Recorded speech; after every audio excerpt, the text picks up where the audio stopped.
Hello and welcome back to my writing vlog series. I am still working on the Project Katrina, the novel that I've been working on for a bit of time now. I'm going to work on chapter 8 in this writing vlog. I am filming this on the 3rd of November 2025. NaNoWriMo is no longer a thing because of a scandal that happened and things went wrong and they had to shut down, but writing communities around the globe, as far as I know, are still doing their own events during November. But so far, even though it's the 3rd of November already, I haven't participated in any writing events on any Discord servers because it was the weekend, but also because I'm busy with other things. And when I work on the novel, I tend to work solitary at the moment when I'm doing these writing vlogs, so I don't have any distractions besides focusing on working on the novel and then filming my progress. So in this writing vlog, as I said, I'm going to work on chapter 8, and I actually got an idea for how I can build up more suspense in the novel because I'm adding this new chapter. I can weave in things that will be more impactful later on in the story when I have the climax, or not the climax, but the lead up to the climax. There's a big reveal later on in the story, and that is going to be more impactful when or if I'm combining these things in this chapter that I'm thinking about including. So in the previous chapter, my main character and this Dina character went to a meeting, and Dina helped my main character out, and they're going out to dinner to celebrate and to to allow Katrina to thank Dina for helping her. But her family, Dina's family, is going to participate or tag along at this dinner as well. And that is the scene that I'm going to write in this writing vlog. I hope to create a bit more suspense because the main character is kind of flirting, or not flirting. She likes Dina, and Dina takes it the wrong way and thinks that my main character is flirting with her. And now that I'm going to write this scene with Dina and her 3 kids, the oldest of the kids is a teen boy, and the main character is kind of similar in his or similar age as him. And so I think that she's going to flirt with him, or try to flirt, but because of circumstances and complications in the novel, she can't really do anything about it. And I plan on making this more intricate because this teenage boy's mom gets kind of jealous because my main character seems to be hitting on her son instead of her, and there's some tension between Dina and her husband already, so I think it will lead up to something more. And when we meet those characters again later in the story, I can add an additional reveal in that chapter, because there's the before an important event, and then after that event, but then something big happens again later, and then I want to focus on something after that event as well. And this before and after is going to be quite important to the story, or to the main character. And when her life changes again, I am puzzling with the idea, or thinking about this idea, that the other characters, or at least one of them, will somehow know about what's happened before that big change, before she meets them again. And it's a bit complicated, or a bit fluffy when I don't go into details with it, but I hope it gives an impression of what I'm going to do with the story, and I hope I'll be able to stick to it. But I'll get to work on this novel, and then I'll get back to you once I'm done writing, that is. Hey, hey, hey, hey, hi. Hey, hey,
Hello again.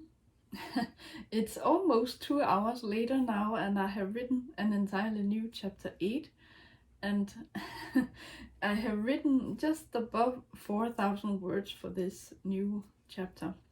Instead of writing how she gets to the restaurant, I just start the chapter by stating something like she's waiting for the others to arrive, or I don't state that directly, but she's at the restaurant already and giddy and waiting for them to show up.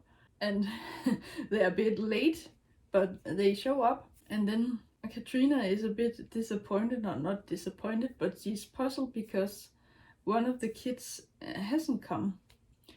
Actually, I don't state why he comes later than the others, but his parents, Dina and Greg, and the two kids, Rebecca and Hannah, show up.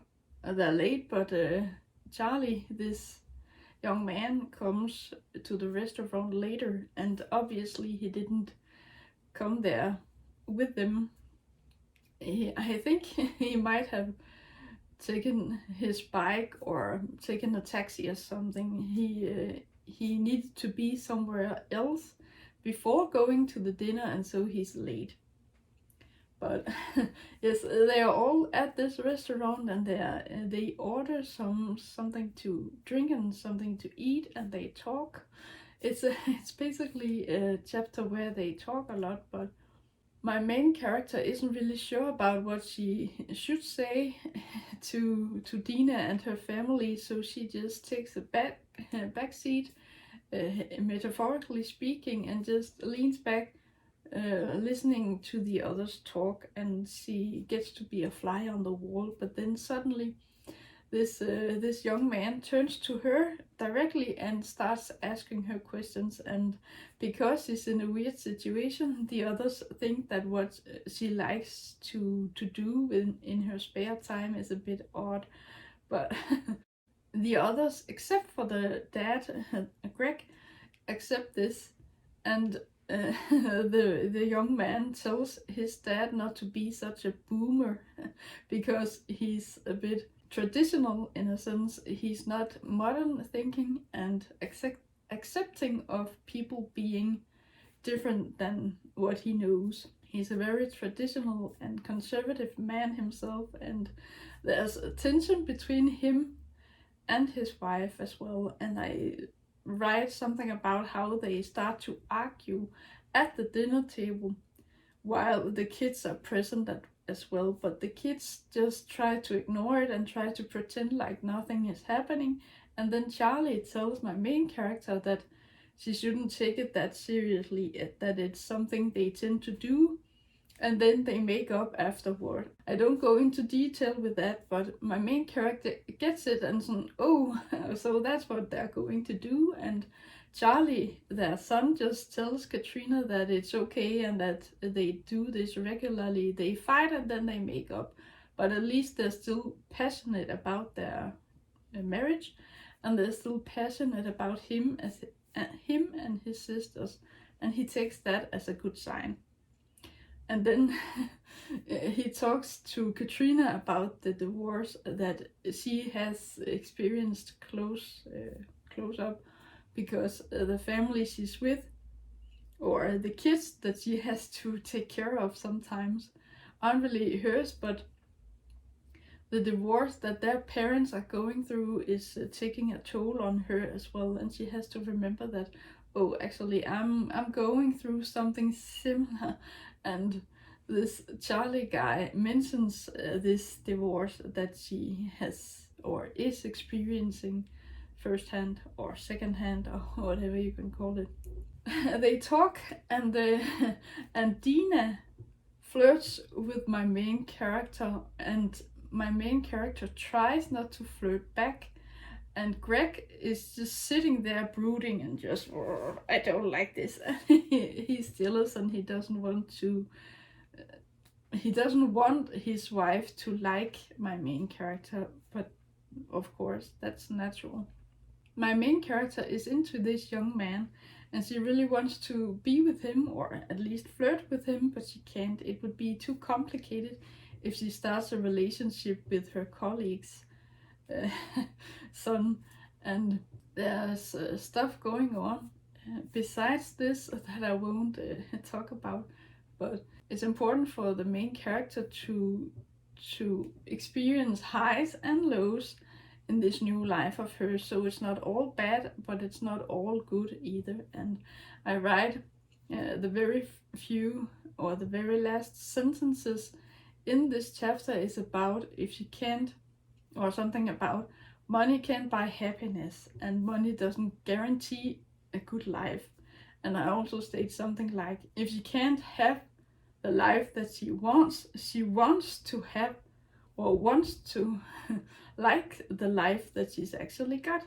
So it's kind of like the saying that if you can't be with the one you love the one you're with. So it's basically it's her settling because she can't go back. I've stated that before, and it's maybe I repeated a bit too much, but I hope I don't. I've stated it before that she can't go back to the life that she knew before, and she has to move forward, but it's hard for her because she still clings on to whatever shreds she has left of her old life.